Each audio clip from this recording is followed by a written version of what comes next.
விதையை குறித்து தான் நீங்கள் பேசாதீங்க. இதை குறித்து நிறைய முறை நீங்கள் கேள்வி வாசித்திருப்பீங்க. நான் என்னுடைய அது ஒரு டிஃபரெண்டாக அதை வேற ஏதாச்சும் ஒரு கருத்து அதை குறித்து நான் பேசலான்னு இருக்கிறேன். எவ்வளோ பேர் இன்றைய நாளில் அவங்களோட சொந்த காரியங்களை குறித்து எவ்வளோ சந்தோஷமா வெளியில் இருக்கிறப்ப தேவனுடைய பாதத்தில் அமர்ந்து நம்ம அந்த வசனத்தை கேட்கணும்னு நம்ம திருச்சபையாக கூடி வந்திருக்கிறோம். உங்களுக்கு இது ஒரு பெரிய ஒரு ஆசீர்வாதமாக தான் இருக்கும். ஏன்னா ஆண்டவராகிய இயேசு கிறிஸ்து இந்த உலகத்தில் வந்து ஊழியத்திற்காக வந்தார். ஆனால் அவர் ஊழியம் செய்ய போக தேவ சமூகத்தில் அமர்ந்த தேவ சமூகத்தில் அமர்ந்தது போக தான் ஊழியமே செய்தார். ஏன்னா ஊழியம் செய்த முதலாவது அவருடைய சுவிசேஷத்தை அறிவிக்கிறது முதலாவது அவருடைய காரணமாக இருந்தாலும் பர்பஸாக இருந்தாலும் கூட அவர் செகண்டரியாக தான் வச்சுட்டாரு. ஃபர்ஸ்ட் அவர் நுட்களை சொன்னபடி இரவும் பகலும் அதிகாலையில் இருந்து முதலாவது தேவ சமூகத்தில் அமர்ந்தாரு. அமர்ந்த பிறகு அவர் எந்த ஒரு காரியத்தையும் செய்யும் பொழுது அதில் வந்து அவர் ஊழியம் செய்யும் பொழுது அதை அவர் வெற்றி சந்தராக இருக்கிறார். அதனால நாம யாரும் சோர்ந்து போக வேண்டாம். எல்லாரும் நம்ம தேவ சமூகத்தில் அமர்ந்தோம்னா கண்டிப்பா அதற்கான பலனை ஆண்டவர் தருகிறதா இருக்கிறது. அலையில சினிமா கண்டிப்பா. சரி, நான் பேசுறது வேத தியானம் அப்படின்னு என்னன்னு வேத தியானம் என்னங்க அப்படின்னா, முதலாவது அதாவது படிக்க தெரியலன்னா பரவாயில்ல, படிக்க தெரியறவங்க எல்லாருமே முதலாவது நம்மளுடைய கண்கள் வந்து வேதத்தை பார்க்கணும், நம்ம வாய் வந்து அந்த வேதத்தை படிக்கணும், பேசணும், அது நம்ம காதுகள் கேட்கணும். அதுதான் வேத தியானம்ன்றது. இந்த மூன்றுமே நடைபெறணும் தான் அதை இதான் நம்ம ஆத்மாவுக்கு வாசல் என்பது. ஏன்னா இதை ஒன்று மிஸ் ஆனாலும் அந்த நம்ம ஆத்மாவுக்குள்ள போகாது. சில பேரும் பண்ணுவோம், நம்ம ஸ்கூல் பசங்க ஹோம்ஒர்க் எழுதுவாங்க, எழுதிட்டு ஹெட்ஃபோனில் பாட்டு கேட்பாங்க. அது சினிமா பாட்டாக இருந்தாலும் சரி, இல்லை வேத பாட்டாக இருந்தாலும் சரி, அது ஒன்றுமே புரியாது. எழுதுறதும் ஒன்றும் புரியாது, கேட்கறதுமே ஒன்றும் புரியாது. அப்போ மூன்று காரியமே இருக்கணும். நம்ம கண்கள் வந்து வேதத்தை பார்க்கணும், அதை குறித்து நம்ம வாய் பேசணும், பேசுறதை குறித்து நம்ம காதுகள் கேட்கப்பட்டால்தான் அதுதான் நம்ம ஆத்மாவுக்கு பிரயோஜனமாக இருக்கும். ஏன்னா நம்ம பழைய ஏற்பாட்டில் பார்க்குறோம், சாத்தான் என்ன செய்யணும், ஏவராயிட்டு என்ன சொல்றான், அந்த பழத்தை குறித்து பார்க்க வைக்கிறான், அதை குறித்து பேச வைக்கிறான். பேச அதையே கேட்கறதுனால தான் அவன் என்ன பண்றான், இந்த பழத்தை முன்னிட்டு அவன் பாவியா ஆயிடுறான். வாசிக்கலாம் ஆதியாகமம் 3:6, ஆதியாகமத்தின் புத்தகம் 3:6. அப்பொழுது ஸ்திரீயானவள் புசிப்புக்கு நல்லது, பார்த்ததும் புசிப்புக்கு நல்லது, பார்வைக்கு இன்பமும் கண்டிப்பா. அதான் மூன்று பார்க்கிறா, அதை குறித்து பேசுறது சாத்தான் பேச கேட்கிறா, பார்த்து அதை கேட்ட உடனே அவன் ஆத்மாக்குள்ள போயிடுதா இருக்குது. ஏன்னா நம்மளும் நீண்ட நாட்களாக வேதத்தை படிக்கிற மாதிரி படிக்கிறோம், ஆசீர்வாதமே பெறதில்லை. ஏன்னா படிக்கிறதோடு சரி, அதை கேட்கறதுல அது நம்ம இதயத்துக்குள்ள போடுது. அதனாலதான் நம்ம விலை கொடுக்காதவர்களாக இருக்கிறோம். நான் ஒரு கேள்வி உண்மையா உங்களுக்கு கேட்கிறேன், உண்மையா சொல்லுங்க, எவ்வளவு வாட்டி நம்ம ஆண்டவர் இடத்துல ஒரு ஆசீர்வாதத்தை குறித்து ஏதாவது ஒரு காரணத்தை குறித்து கேட்கிறோம், ஆண்டவர் தராரா? ஆண்டவர் செய்யறாரா? சொல்லுங்க, செய்யறாரா? செய்ய மாட்டாரு. கண்டிப்பா எல்லா காரியத்தையும் செய்யறாரு, ஏதோ ஒரு சில காரியத்தை செய்வாரு, எல்லா காரியத்தையும் செய்யறாரு, கண்டிப்பா செய்ய மாட்டாரு. ஏன் செய்ய மாட்டேன்றாரு? ஏன்னா ஆண்டவர் வந்து அதுக்கு பதில் என்ன சொல்றாரு, ஆண்டவர் ஒவ்வொரு வாட்டியும் ஆண்டவர் கேட்கிறார். 10,000 கேட்டா 10,000 கொடுக்க போறது ஆண்டவர் கொடுக்க முடியாது. ஏன்னா அவர் என்ன பண்ணுவாரு, நம்ம ஒரு வார்த்தை கேட்கிறப்ப அவர் ஒரு வார்த்தையை நம்ம கொடுக்குறாரு. நம்ம ஜெபம் பண்ற ஒரு காரியத்தை கொடுத்தோம்னா அதை குறித்து ஒரு வார்த்தையில, ஏன்னா ஒரு வார்த்தையா இருந்தது எப்படி நம்ம தருவாருன்னா ஒரு வார்த்தையை தான் நம்மகிட்ட கொடுப்பாரு. நம்ம அந்த வார்த்தையை வைத்து அது உள்வாங்கி இறுதியத்துல வைத்தாதான் அதற்கான பலனை அடைய முடியும். நம்ம அந்த ஆண்டவருடைய வார்த்தையை கேட்டுட்டு அந்த வார்த்தைக்கு நம்ம செவி கொடுக்காம ஆண்டவர்கிட்ட ஜெபிக்கிறோம், திருப்பி அதை பார்த்துட்டு விட்டுறோம், அந்த வார்த்தையை விட்டுறது, திருப்பி கொஞ்ச நாள் கழிச்சு ஆண்டவர் திருப்பி ஆண்டவர் ஒரு வார்த்தை கொடுப்பாரு, திருப்பி அதை வச்சு விட்டுறது, திருப்பி ஆண்டவரை கொடுக்கவே திருப்பி மற்றவங்க சொல்றது பண்ண பண்றது, திருப்பி நம்ம ஜெபிக்கிறது. இப்படிதான் நம்மளுடைய வார்த்தை ஆண்டவர் கொடுக்குற வார்த்தையை விட்டுறோம். பட் ஆண்டவர் கொடுக்கதான் செய்யறோம். என்ன செய்யறாருன்னா ஆண்டவர் ஒவ்வொரு செய்யாத ஒவ்வொரு வார்த்தையும் ஜெபிக்கும் பொழுதும் இன்னைக்கு நீங்க ஜெபிச்சா கூட ஆண்டவருக்கு ஒரு வார்த்தையை கொடுப்பார்.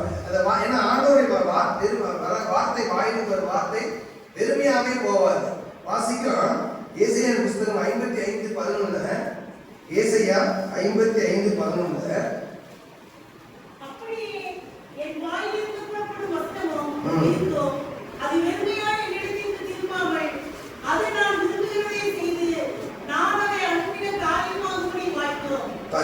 அவர் வாயிலிருந்து புறப்படும் வசனம் வெறுமையாய் அவரிடத்தில் திரும்பாது. என்ன கேட்கிறோமோ ஆண்டவர் ஒரு வார்த்தையை தருவார், அந்த வார்த்தை திரும்பி அவருக்கு வெறுமையா போகாது. ஆனா வெறுமையா போகாதபடிக்கு நம்ம இருக்கணும். அந்த வார்த்தை குறித்து யோசிக்கணும், அந்த உள் வாங்குறப்பதான் அது பலனை தருகிறதா இருக்கிறது. ஏன்னா ஒரு நிலத்துல ஒரு விதையை விதைக்கிறான்னு வச்சுக்கோங்களேன், அந்த விதை உள் வாங்கினாதான் அது என்ன பண்ணும், விளைச்சலை தரும். இல்ல அந்த விதை நம்ம விதைக்கிறோம், அது விழுந்து கொட்டா, அதாவது வெளியே விட்டா விதை வருமா, முளைக்குமானா முளைக்கிறது, பலனை தராது.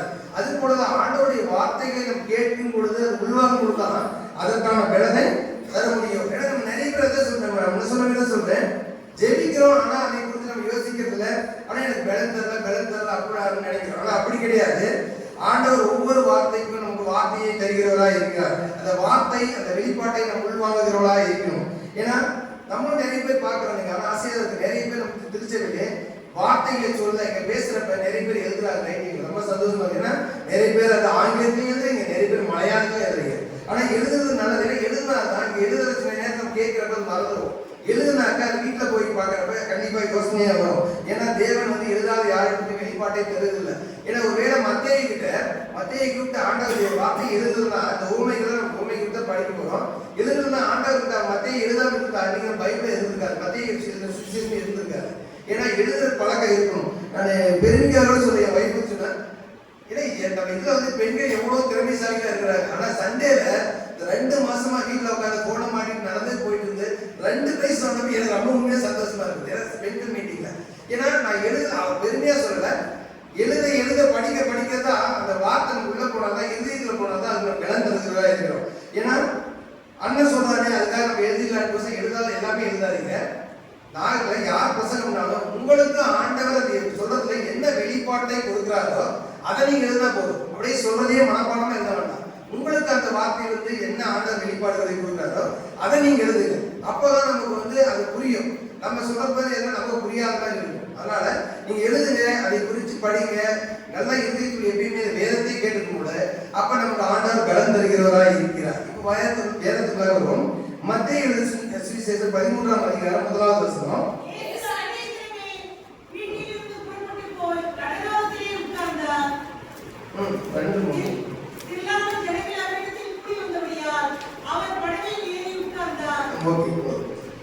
மத்தேயுல இது எங்க எழுதப்பட்டதுன்னா கப்பர்நகூம் என்ற பட்டணத்துல ஆண்டவர் கடலோரத்தை வைக்காதார். கப்பர்நகூம் என்ற பட்டணம் ஒரு செழிப்பான பட்டணம். இன்னொன்று கூட சொல்லுவாங்க, இது இளைப்பாறுமை பட்டணம். ஏன்னா இந்த கப்பர்நகூம் பட்டணம் கடலோரத்துல எப்படின்னா ஆண்டவர் எதுக்காக இந்த 4 விதமான விதைகளை சொல்றாருன்னா, கப்பர்நகூம் பட்டணத்துக்கு கொஞ்சம் தூரம் நடந்து போனாதான் பாறைகள் நிறைந்த இடமா இருக்கும், கற்பாறைகள். அதை விட்டு கொஞ்சம் தூரம் போனாக்க புல்வெளிகள்லாம் சரி முள்ளுகள்லாம் இருக்குமா. அதை விட்டு கொஞ்சம் தூரம் போனாதான் நிறைய விளைச்சலான நிலங்கள் இருக்குமா. அந்த விளைச்சலான நிலங்களை தாண்டி போறப்பதான் அந்த கடல் இருக்குமா. கடலை ஒட்டின மாதிரி கொஞ்சம் மலைகள் இருக்குமா. இந்த இதுக்காக தான் ஆண்டவர் இந்த விளைச்சலை குறித்து சொன்னது இது. அப்ப இது எப்படி இருக்குன்னா, ஏன் அவர் அந்த நிலத்தை குறித்து பேசுறாருன்னா, அந்த அவங்களுடைய தொழிலே விவசாயம் தான்.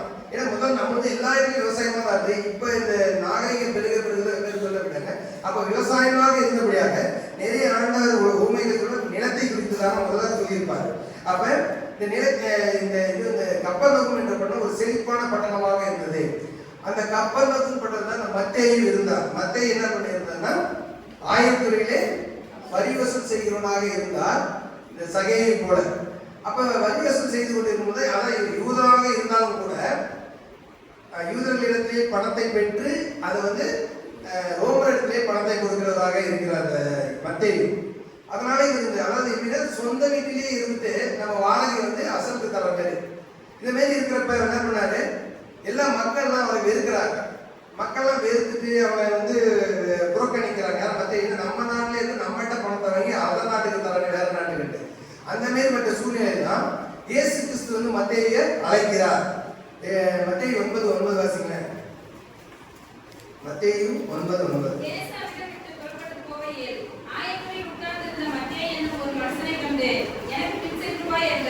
மத்தேயு அழைக்கிறாரு.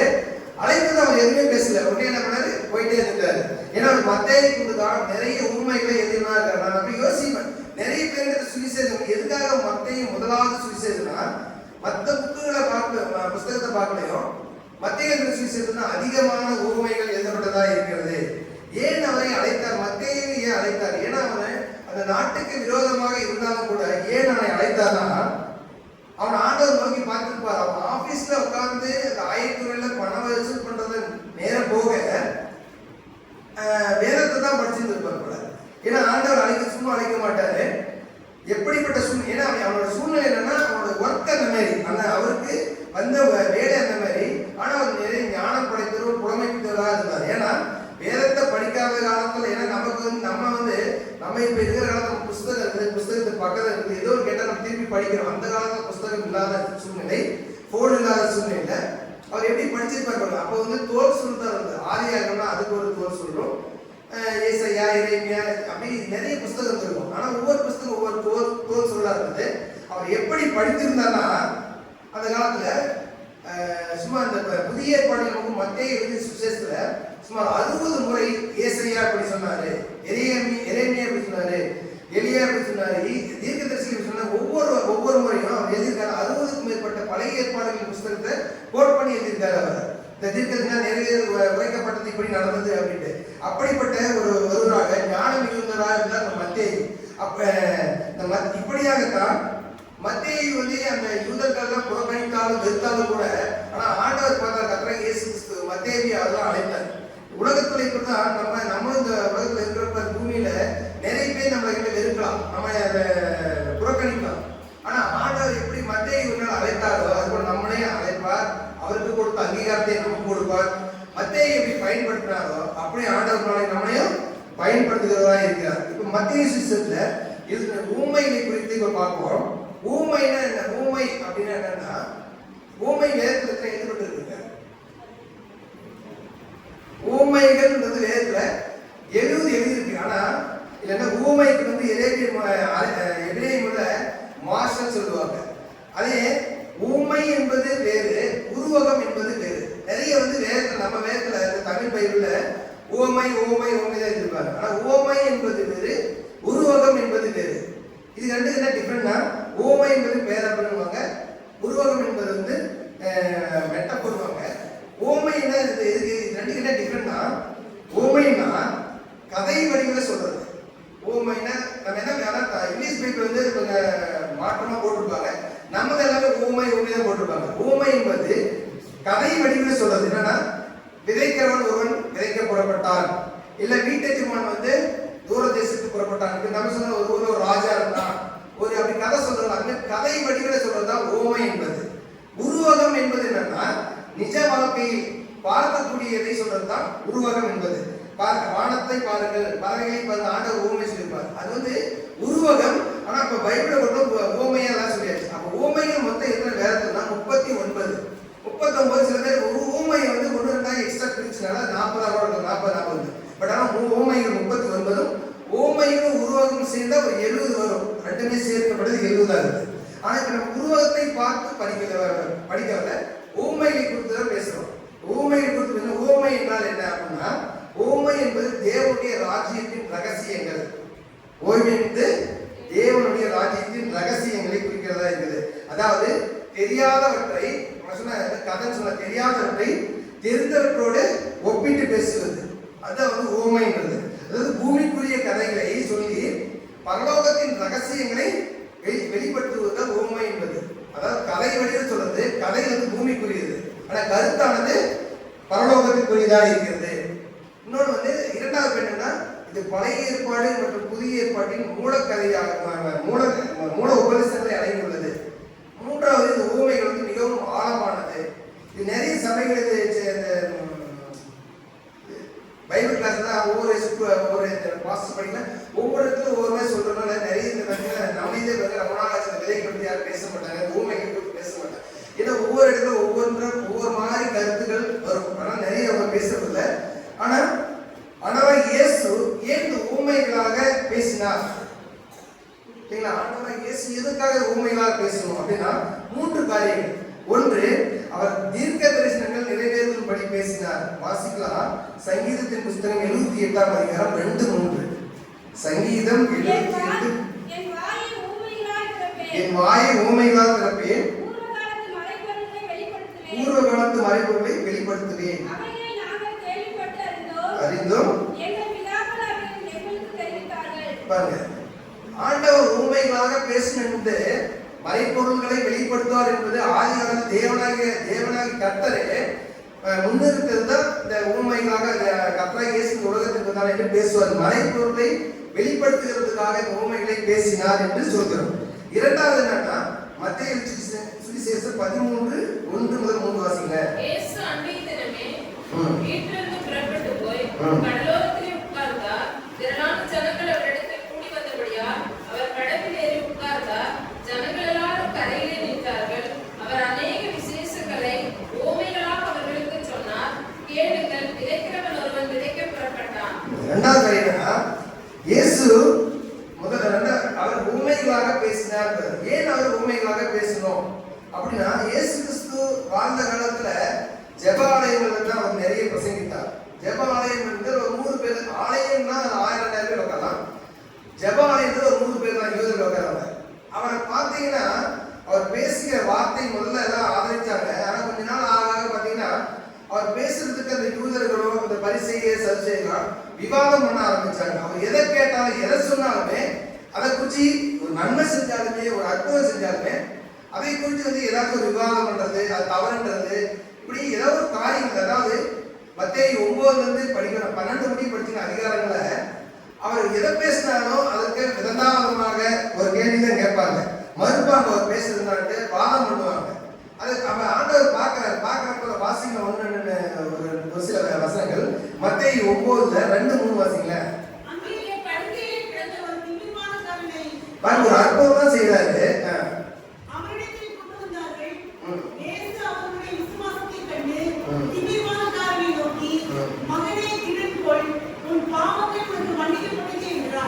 ஒரு அற்புதம் செய்யறாரு. அதுக்கு என்ன பார்த்தோம்?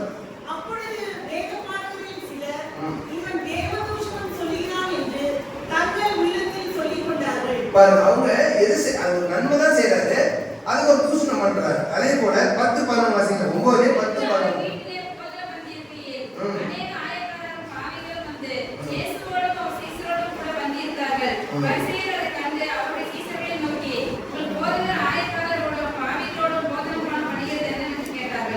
பாருங்க, அதே போல 33-34 வாசிங்கள.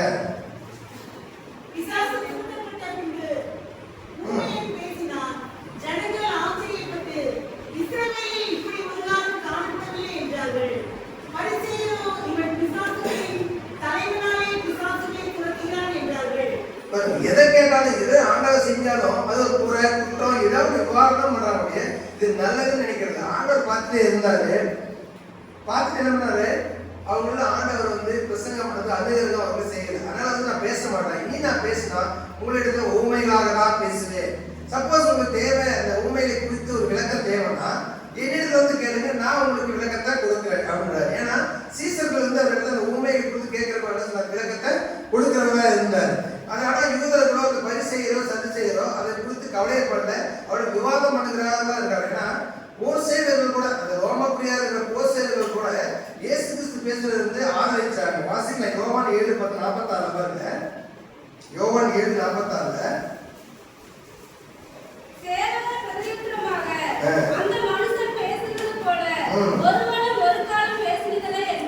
பாருங்க, போர்சேயர்கள் கூட அதை ஒத்துக்கிறாங்க. ஆனா இவங்க யாருமே ஒத்துக்கல. ஆண்டவர் சொல்றதுக்கு விவாதம் பண்ணிட்டே இருந்தாங்க.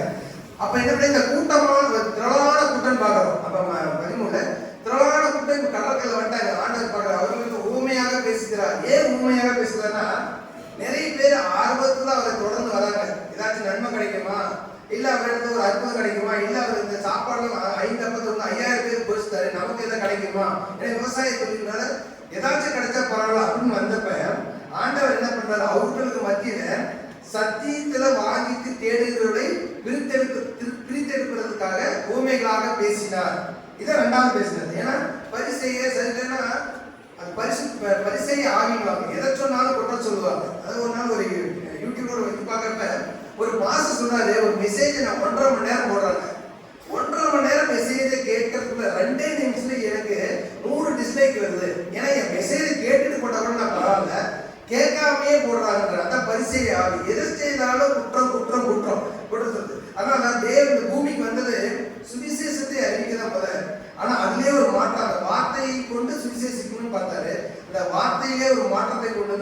ஊமையாக பேசினார். இது இரண்டாவதாக அவர் ஊமையாக பேசக்கூடிய காரணம். மூன்றாவதாக அவருடைய நேரம் வராதனால் அவர் ஊமையாக பேசினார். வாசிக்கலாம் யோவான் எழுதின சுவிசேஷம் 16ஆம் அதிகாரம் 25. யோவான் எழுதின சுவிசேஷம் 16ஆம் அதிகாரம் 25.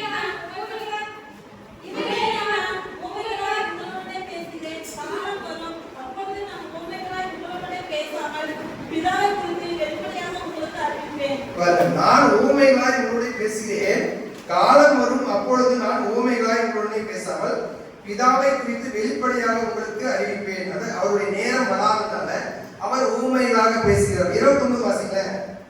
அவருடைய சீஷர்கள் அவரை நோக்கி இதோ இப்பொழுது நீர் ஊமையாய் பேசாமல் வெளிப்படையாய் பேசுகிறீர். ஒரு நேரம் வந்துச்சு அவர் வெளிப்படையாக பேசுகிறதை பார்க்கிறோம். அப்ப 3 காரணங்களுக்காக அவர் ஊமைகளாக பேசுகிறார். ஒன்று, தீர்க்க தரிசனம் நிறைவேறுதல் நிமித்தமாக ஊமைகளாக பேசுகிறார். கேட்கிறதுக்கு மனதுக்காக, அதாவது சத்தியத்தை தேடுகளை அறிவதற்காக அவர் ஊமைகளாக பேசுகிறார். மூன்றாவதாக இன்னும் அவருடைய வேலை வராதனால அவர் ஊமைகளாக பேசினார். சரி, வாசிப்போம். மத்தேயு 13:1-11 வாசிங்க.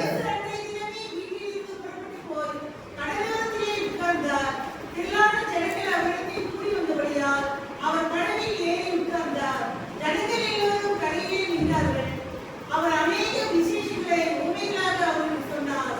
கேளுங்கள், விதைக்கிறவன் ஒருவன் விதைக்க புறப்பட்டான். அவன் விதைக்கையில் சில விதை வழியருகே விழுந்தது. பறவைகள் வந்து அதை பட்சித்துக் கொண்டது. சில விதை அதிக மண்ணில்லாத கற்பான இடங்களில் விழுந்தது. மண் ஆழமாய் இல்லாததினாலே அது சீக்கிரமாய் முளைத்தது. வெயில் ஏறின போதோ தீர்த்து போல் வேறில்லாமையால் உலர்ந்து போயிற்று. சில விதை முள்ளுகளிடத்தில் விழுந்தது.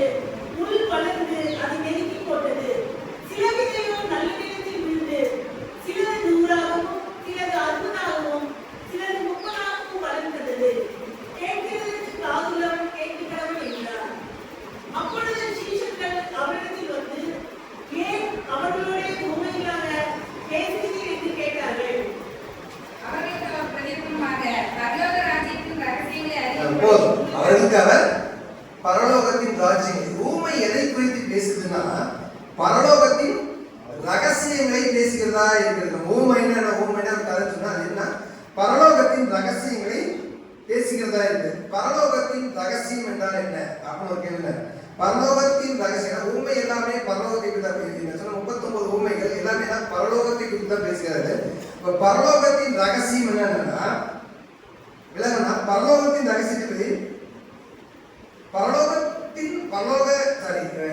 பரலோக ராஜ்யம்னா பரலோகத்தை பற்றி பேசல. இந்த பரலோக ராஜ்யமானது பூமிக்கு வருவதை பற்றி பேசுகிறதா இருக்கிறது.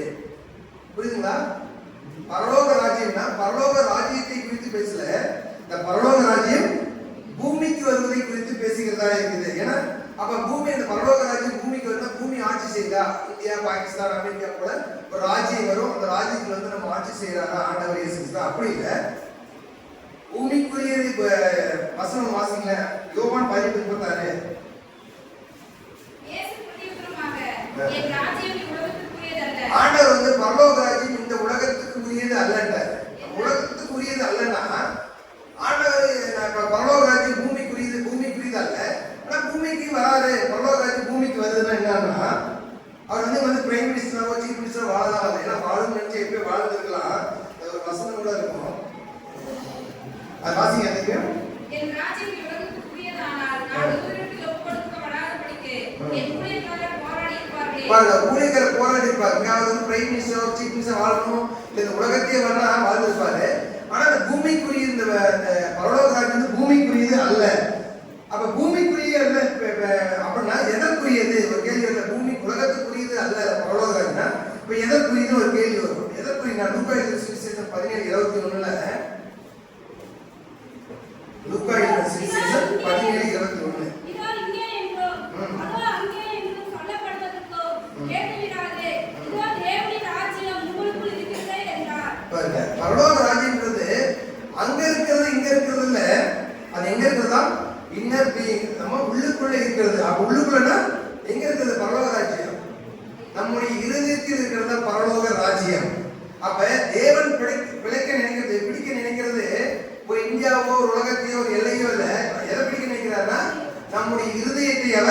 பிடிக்க நினைக்கிறார். இருதயங்களை, எல்லைகளை பிடிக்காதவர்ல நம்ம எல்லைகள் உள்ள மனுஷங்களோட இருதயத்தை பிடிக்கிறதா இருக்கிறார். தேவராஜ்யம் எதற்கு சம்பந்தப்பட்டது? இருதயத்துக்கு சம்பந்தப்பட்டதா இருக்குது. அப்ப தேவனுடைய ராஜ்யத்தை நம்ம மனசுக்குள்ளதான் ஆளுகை செய்யறாரு. அப்ப தேவன் நம்ம மனசுக்குள்ள ஆளுகை செய்யறத அவர் விரும்புகிறார். அப்படி ஆளுகை செய்ய வேணும்னா நம்ம எப்படியாக இருக்க வேண்டும் அதை ஓமையாக சொல்கிறது. எது சம்பந்தம்னா இருதயம் சம்பந்தப்பட்டதா இருக்கிறது. அந்த இருதயத்துக்குள்ள அவர் எப்படி இருந்து வாழ்றார். ஏன்னா நம்ம இருதயம் வந்து எப்படி இருக்குது? யார் நம்ம இருதயத்தில் இருக்கிறது? பிடிச்சிருக்கிறது பிசாசு. நல்லா தெரிஞ்சுக்கிறாங்க. நம்ம இதயத்துல பிசாசம் பிடித்திருக்கிறார். அந்த பிசாசை துரத்திட்டு ஆண்டவர் நம்ம இதயத்தில் இருக்கிறது தான் இந்த ஊமையாக கூறுகிறது. ஏன்னா பூமியில ஆட்சி செய்ய ஒரே நிமிஷம் போதும். யூதர்கள் வச்சு அப்பயே ஆட்சி செய்திருப்பார். ஏன் சிலுவையில் அடிச்சு பாடுபட்டு மரணிக்கணும்? அவர் ஆட்சி செய்ய நினைப்பது நம்முடைய இருதயத்தை. ரோமர் 14:17 வாசிங்கள. ரோமர் 14:17. தேவனுடைய ராஜ்யம் புசிப்பும் பிடிப்பும் அல்ல, அது நீதியும் சமாதானமும் பரிசுத்த ஆவியினால் உண்டாகும் சந்தோஷமாய் இருக்கிறது. பாருங்க, அந்த ராஜ்யம் என்பது புசிப்பும் குடிப்பும் அல்ல அப்படின்னா நிறைய பேர் நினைக்கிற பரலோக ராஜ்யம் என்பது புசிப்பும் குடிப்பும் அல்ல. பரலோகத்துக்கு போயிட்டா நம்ம பசிக்காது, புசிக்க தேவையில்ல அப்படியே நினைக்கிறாங்க. அது புசிப்பும் குடிப்பும் அப்படி அல்ல. ராஜ்யத்துக்கு அப்படி சொல்லப்படல. ஏன்னா எதற்காக பரலோக ராஜ்யம் புசிப்பும் குடிப்பும் அல்ல? யூதர்கள் காலத்துல இதை சாப்பிடாங்க அதை சாப்பிடாங்கன்னு சொல்லுவாங்க. அதனால அதை குறித்து இயேசு கிறிஸ்து பேசல. ஏன்னா ஆதியிலே நமக்கு தெரியும். ஏன்னா ஆண்டவர் நம்ம தான் பேச மாட்டார். ஏன்னா ஆதியில ஆண்டவர் எதை புசிக்க கூடாது அதை நம்ம புசிச்சுதான் நம்ம தெரியும். அந்த பாடியில் ஆடும். ஆனா ஆண்டவர் தெரியும் புசிப்பும் குடிப்பும் அது இல்ல. அதற்கு பதிலாக என்ன சொல்லணும்னா நமக்கு அதுக்கு பதிலாக ஆண்டவர் என்ன சொன்னா அதற்கு பதிலாக அது நீதியும் சமாதானமும் சந்தோஷமும் கொடுக்கிறதா இருக்கிறது. அப்ப ஆண்டவர் என்ன நினைக்கிறார்னா நம்முடைய ஆவியில அவருடைய ஆவியை கொண்டு வந்து பரலோக ராஜ்யங்கிறது நம்மளோட ஆவியை பரிசுத்தா இருக்கு. அவரோட ஆவியை கொண்டு வந்து அதை நம்மளுடைய ஆவியை கண்ட்ரோல் பண்ணி நம்மை நீதியுள்ள சமாதானத்தோட சந்தோஷத்தோட வாழ்றது தான் இந்த ஊமை விளக்குகிறதா இருக்கிறது. அப்ப இந்த ஊமையை எதை குறித்து பேசுது? ஆண்டவர் நம்ம நல்லா வாழணும்னா வழி என்னன்னா இந்த ஊமை என்ன சொல்றா நீதியுள்ள சமாதானத்தோட சந்தோஷத்தோட வாழணும்னா இந்த ஊமை நமக்கு எதை குறித்து பேசுறதா இருக்குது? பரலோக ராஜ்யத்தை இருதயத்துக்கு என்ன பண்ணணும்ன்றது குறித்து பேசுது அப்படின்றத நம்ம பார்க்க போறோம். ஓகேங்களா? வாசிக்கலாம். நம்ம மத்தேயு வாசிக்கிற லூக்கா எழுதின சுவிசேஷம் லூக்கா 8:4-15 வாசிங்களேன். லூக்கா எழுதின சுவிசேஷம் சகல பட்டணங்களிலும் இருந்து பிரதான ஜனங்கள் அவரிடத்தில் வந்து கூடினபோது அவர் பூமியிலிருந்து சொன்னது, விதைக்கிறவன் ஒருவன் விதைக்க புறப்பட்டான். அவன் விதைக்கையில் சில விதை வழியருகில் விழுந்து மிதியுண்டது. ஆகாயத்து பறவைகள் வந்து அது பசித்து போட்டது. சில விதை கற்பாறையின் மேல் விழுந்தது. அது முளைத்த பின் அதற்கு ஈரம் இல்லாததினால் வளர்ந்து போயிற்று. சில விதை முள்ளுள்ள இடங்களில் விழுந்தது. முள் கூட வளர்ந்து அதை நெருக்கி போட்டது. சில விதை நல்ல நிலத்தில் விழுந்தது. அது முளைத்து 100 பலன் கொடுத்தது என்றார். இவைகளை சொல்லி கேட்கிறதுக்கு காதுள்ளவன் கேட்கக்கடவன் என்று சத்தமிட்டு கூறினார். திரளான ஜனங்கள் அப்படின்னு சொல்றப்ப முதல்ல நம்ம படிக்கிறோம். திரளான ஜனங்கள் நம்ம இப்போ ஒரு இங்க உட்கார்ந்து ஒரு 150 பேர் இருக்கோம். இதுக்கே நம்ம ஒரு மைக் வச்சு 2 ஸ்பீக்கர் வச்சு பேசுறோம். இயேசு கிறிஸ்து பேசுறப்ப திரளான ஜனங்கள் வந்தாங்க அப்படின்னு சொல்றீங்க. அந்த கரையில திரளான ஜனங்கள் இருக்க எப்படி பேச முடியும் அப்படின்றதுதான் அது கூப்பே கிறிஸ்துவர் ஒருத்தர் ஒரு 40-50 ஆண்டுகளுக்கு முன்னாடி அந்த கப்பல் நகர் படத்துல போயிட்டு அந்த கடற்கரை ஓரத்துல ஒரு மலை இருக்கும். மலைக்கு சி டைப்ல வந்து மலை முடிஞ்ச வருங்களா தூக்கு சி டைப்ல இருக்கும். அது ஃபுல்லா பாறைகளா இருக்கும். அது ஒரு 10,000 பேர் உட்கார வச்சுட்டு அவர் ஒரு மேடை போட்டு பேசினார். பேசுறப்ப இது உண்மையுமே கர்த்தர் செய்தாரா, திரளான ஜனங்களுக்கு மெசேஜ் பூமிகளாக பேசினாரான்ட்டு அவர் பண்ணி பார்க்கலாம். அது மாரி நம்ம செஞ்சு பார்க்கலாம். இந்த காட்டுல இருந்து வர பேசுறது அலை மூலியமா பேசினா அது வந்து என்ன பண்ணுதுன்னா உண்மையா அந்த மலை மேல பட்டு அது எதிரொலிச்சு அங்க உட்கார வச்சு எல்லாருக்குமே அது காது கட்டிதான். அப்ப ஆண்டவர் இது வந்து உண்மையாவே ஏன்னா சில பேர் நம்ம டெஸ்ட் பண்ணாலும் அது மாதிரி விசாரிக்க பேர் கூப்பை கிறிஸ்துவ அது மாதிரி பண்ணி பார்க்கறப்ப அங்க இருக்கிற 10,000 பேருக்கும் அந்த திரளான ஜனங்களுக்கும் அது கேட்டதான். அப்பதான் என்னன்னா ஆண்டவருக்கு கண்டிப்பா அந்த திரளான ஜனங்களுக்கு எல்லாத்துக்குமே ஆண்டவர் பேசுகிற வார்த்தையை வந்து வெளிப்பட்டதா இருக்கிறது. சரி, இப்போ வாசிச்சோம். நான் வந்து ஒவ்வொரு வசனத்தையும் நீங்க பாத்தீங்கன்னா நான் சொல்ல மாதிரி 12வது வசனம் வாசிங்க. வழியருகே விதைக்கப்பட்டவர்கள் வசனத்தை கேட்கிறவர்களாய் இருக்கிறார்கள். வசனத்தை கேட்கிறவர்களாய் இருக்கிறார்கள். அதை 13 வாசிங்க. நற்காலத்திலே விதைக்கப்பட்டவர்கள் கேட்கும்போது பாத்தீங்கன்னா அதே போல 14 வாசிங்க. முள்ளுள்ள இடத்தில் விதைக்கப்பட்டவர்கள் வசனத்தை கேட்கிறவர்களாய் இருக்கிறார்கள். 15 நல்ல நிலத்தில் விதைக்கப்பட்டவர்கள் வசனத்தை கேட்டு அதை பாருங்க. அப்ப இந்த ஊமை எதை குறித்து பேசுது? வசனத்தை அல்ல, இப்பதான் சொன்ன ஒவ்வொரு வார்த்தை கேட்கிறதை குறித்து. அதே 18 வசனங்கள 18 வசனம். ஆதலால் நீங்கள் கேட்கிற விதத்தை குறித்து கவனியுங்கள். ஊமை எதை குறித்து பேசினா கேட்கிற விதத்தை குறித்து பேசுகிறதா இருக்கிறது. நம்ம நிறைய ஆண்டவர் விளங்குறதுல ஒவ்வொரு உபவாசத்துக்கு வந்து ஆபிரகாம் விசுவாசித்தான் கருப்பட்டான், அண்ணால் வந்து விண்ணப்பித்தால் அவளுக்கு ஆசீர்வாதம் கிடைத்ததுன்னு இந்த ஆண்டவர் ஊமை எதை குறித்து கேட்கிறதை குறித்து ஆண்டவர் பேசுகிறதா இருக்கிறார். அதான் முதலாவது இடத்தை குறித்து பேசுறப்ப வழியேறி வைக்கப்பட்ட விதை. அவன் என்ன பண்றான்னா கேட்கிறான். டிவியில அவன் யாருன்னா டிவியில ரோட்லாம் கேட்பாங்க, மீட்டிங்லாம் போட்டா கேட்பாங்க. பட் அவனுக்குள்ள வெளியே போகாது. அதான் வழியேறியே விதைக்கப்பட்ட வேணா இருக்கிறான், நிலத்தை போல இருக்கிறான். இரண்டாவதாக கற்பாறை வாசிங்க. சந்தோஷத்துடனே கேட்பான். அவன் என்ன பாக்குறீங்களா, நிறைய நம்ம சபைக்குன்னு இல்ல, சில பேர் அவன் பாட்டு கேட்டு ஜாலியாக அப்படி காதை ஆடிட்டு நல்லா இதெல்லாம் பண்ணுவாங்க. காதுக்குள்ள போறது உள்ள போகாது, ஆனா இப்படி வெளியே போயிடும். அவன் கற்பான். ஆனா கேட்டு மகிழ்ச்சி அடைவான். பட் அவன் இறுதியில போகாது. அது என்னன்னா அடுத்த காலையில அப்படியே வெளியே போயிடும். அதான் கற்பாரின் மேல் விதைக்கப்பட்டவனா இருக்கிறான். மூன்றாவதாக முள்ளுள்ள இடங்களில் விதைக்கிறவன்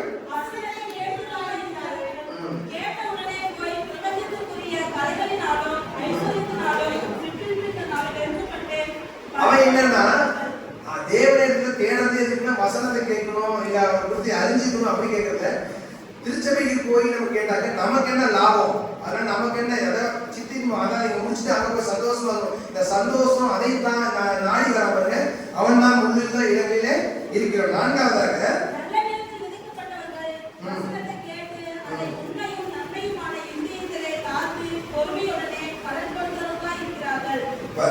அவன் தான் வந்து நல்ல நிலத்தில் விதைக்கப்பட்டவனாய் இருக்கிறான். அப்ப நம்ம இருதயத்தை பிடிக்கணும். அந்த வசனத்துல இருதயத்தில் அந்த வசனத்தை வைக்கணும். அப்ப நம்ம விளந்ததுங்க இருக்கு. ஏன்னா கேட்கறது நிறைய பேருக்கு நம்ம ஆண்டவர் ஏன் நம்ம இவ்வளவு வருஷம் நம்ம ஆண்டவர் டைரக்டா நம்ம கொடுத்துக்கூடாது, ஏன் கேட்டுதான் ஆண்டவர் தருமா. நான் ஜெபிக்கிறேன், அதே பண்றேன். கேட்காத ஆண்டவர் நம்ம தலைமையில இதுக்கு ஞானசானிச்சு அமுத்துறோம், நமக்கு ஒரு ஆம் கொடுத்து நமக்கு அது உள்ள போக கூடாதா? அப்படி இல்லை. ஏன்னா ஆதியாகமத்துல நம்ம ஆண்டவர் எல்லாமே பழைய ஏற்பாடு தான் பேசுற. ஆதியாகமத்துல 1 நம்ம 3ஆம் அதிகாரம் 1-6 வரைக்கும் பார்த்தோன்னா தெரியாதவங்க முன்னாடி தெரியாதவங்களுக்கு இந்த பழம் இப்படிதான் நடக்கும்ட்டு ஆண்டவர் முன்னே அறிவிச்சார். பட் ஆனா அவங்க என்ன செஞ்சாங்க வாசிங்க.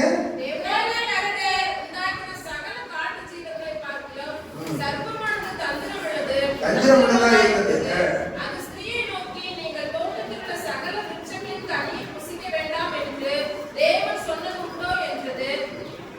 சர்ப்பத்தை பார்த்து நாங்கள் தோட்டத்தில் உள்ள விருட்சங்களின் கனிகளை புசிக்கலாம், ஆனாலும் தோட்டத்தின் நடுவில் இருக்கிற விருட்சத்தின் கனியை குறித்து தேவன் நீங்கள் சாகாதபடிக்கு அதை புசிக்கவும் அதை தொடவும் வேண்டாம் என்று சொன்னார் என்றால், அப்பொழுது சர்ப்பம் ஸ்திரீயை நோக்கி நீங்கள் சாகவே சாவதில்லை, நீங்கள் இதை புசிக்கும் நாளிலே உங்கள் கண்கள் திறக்கப்படும் என்றும் நீங்கள் நன்மை தீமை அறிந்து தேவர்களைப் போல் இருப்பீர்கள் என்றும் தேவன் அறிவார் என்றது.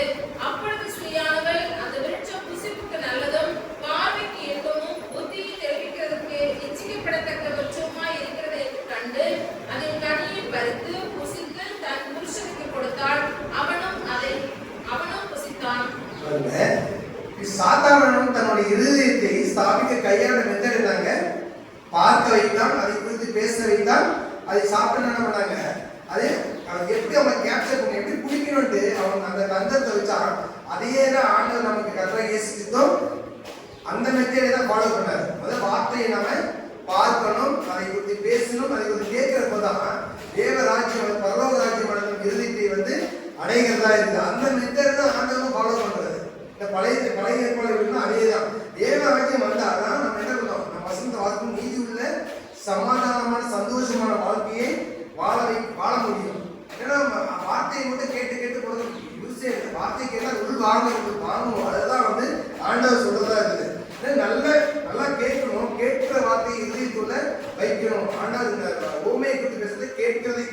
கொடுக்கிறதா இருக்கிறார்.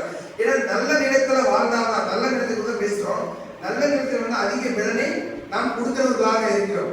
நல்ல நிலத்துல தான் நான் வாழ்றேன், நான் வந்து முள்ளுள்ள இடத்துல வாழ்ந்தேன், நினைச்சுக்கிறேன், நான் வந்து கற்பாரி மேல நான் வந்து வழியோரத்தில் நடக்கிறேன், நான் ஒவ்வொரு நாளும் வேதத்துல வரேன், சபைக்கு வரேன், எல்லாத்தையும் கத்துக்கிறேன், நானும் நல்ல நிலத்துல, ஆனா எனக்கு பலன் தரல. அப்படி ஒரு கேள்வி வருது. வாசிக்கலாம் மத்தேயு 13:23.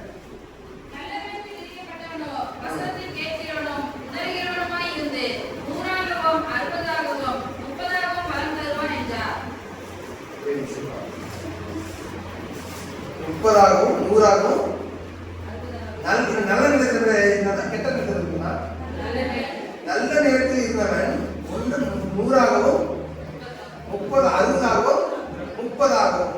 சரி, ஃபர்ஸ்ட் விட்டுருங்க, செகண்ட் விட்டுருங்க, மூணாவது விட்டுருங்க. நல்ல நிலத்தை குறித்து பேசுவான். இப்ப அதே லூக்கா 8:11 வாசிங்க. நல்ல நிலத்தில் விதைக்கப்பட்டவர்கள் வசனத்தை கேட்டு அதை உண்மையும் நன்மையுமான இல்ல, லூக்கா 8:11. விதை எதுங்க? விதை என்பது தேவனுடைய வசனம். இந்த பைபிள் கேட்குங்களா? ஓகே, இப்ப நம்ம எந்த நிலத்தை பத்தி பேசுறோம்? 3 நிலத்தை விட்டுருங்க. 4வது நல்ல நிலம். நல்ல நிலம், நல்ல நிலம் கெட்ட நிலம் பாருங்க. விதை நல்ல விதை, நிலமும் நல்ல நிலம். விதைக்கிறவர் யாருங்க? விதைக்கிறவர் மனுஷகுமார். ஓகேவா? தேவன். ஓகேவா? விதையும் நல்ல விதை, நிலமும் நல்ல நிலம், விதைக்கிறவன் மனுஷகுமார். ஆனா அது எப்படி 100, 30, 60 வருது? எல்லாமே பலன் தருமா இல்லையா? இல்ல, நிலமா தான் நல்ல நிலம் தாரு. நல்ல நிலம் நம்ம 3 நிலத்தை விட்டுருங்க, நல்ல நிலத்தை குறித்து பேசுறோம். அப்ப விதை வந்து சொன்ன தேவனுடைய வசனம், விதைக்கப்பட்டவன் மனுஷகுமார், நல்ல நிலம். ஏன் அப்படி வருது? 30, 60, 100 வருது? எல்லாமே 100% பலன் தரணும். அதுதான் அதான் வாசிக்கல லூக்கா 8:18.